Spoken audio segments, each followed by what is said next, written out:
Ayatollah Ali খামেনির রাষ্ট্রীয় জানাজায় অংশ নিয়ে ইরানের কঠিন সময়ে পাশে দাঁড়িয়েছে বাংলাদেশ। আর সেই পদক্ষেপে অভিভূত তেহরান ঢাকার প্রতি জানিয়েছে বিশেষ ধন্যবাদ ও গভীর কৃতজ্ঞতা। সেই সঙ্গে ঢাকাকে বিশেষ বার্তা দিয়েছে তেহরান। বিস্তারিত জানাচ্ছেন মেহেদী হাসান।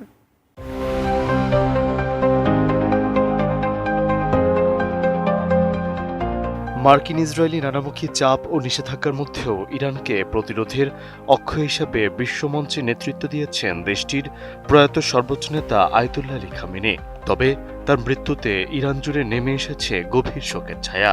এমন কঠিন ও শোকাবহ এই সময়ে বিশ্বের বিভিন্ন দেশের পাশাপাশি বাংলাদেশের উচ্চ পর্যায়ের প্রতিনিধি দলও তেহরানে গিয়ে তার রাষ্ট্রীয় জানাজায় অংশ নিয়েছে। আর আন্তর্জাতিক অঙ্গনের নানা চাপের মধ্যেও বাংলাদেশের এই অংশগ্রহণকে অত্যন্ত গুরুত্বের সঙ্গে দেখছে ইরান। এ কারণেই বাংলাদেশ সরকার ও দেশের জনগণের প্রতি আন্তরিক ধন্যবাদ ও গভীর কৃতজ্ঞতা প্রকাশ করেছে ইরান।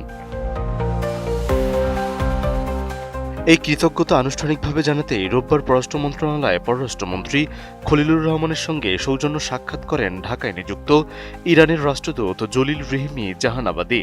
সাক্ষাৎকালে তিনি বাংলাদেশের জাতীয় সংসদের স্পিকার হাফিজউদ্দিন আহমেদের নেতৃত্বে উচ্চ পর্যায়ের প্রতিনিধি দল তেহরানে পাঠানোর জন্য বাংলাদেশ সরকারের প্রতি আন্তরিক ধন্যবাদ জানান।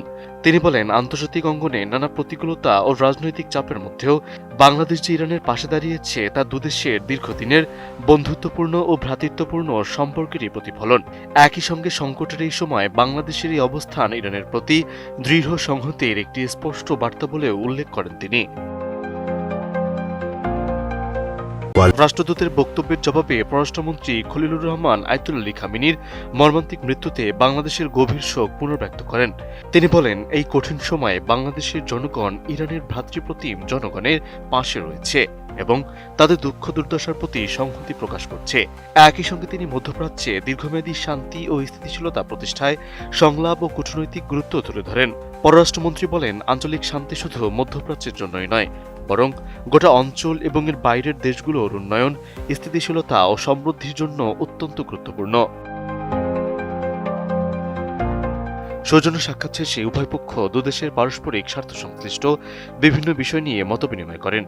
বৈঠকে বাংলাদেশের প্রতিনিধি দলের তেহরান সফরকে দুদেশের সম্পর্ক আরও জোরদার করার একটি ইতিবাচক পদক্ষেপ হিসেবে উল্লেখ করেন।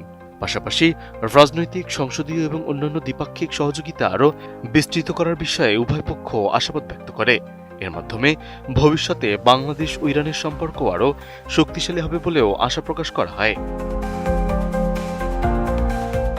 মেহেদী হাসান, এটিএন নিউজ।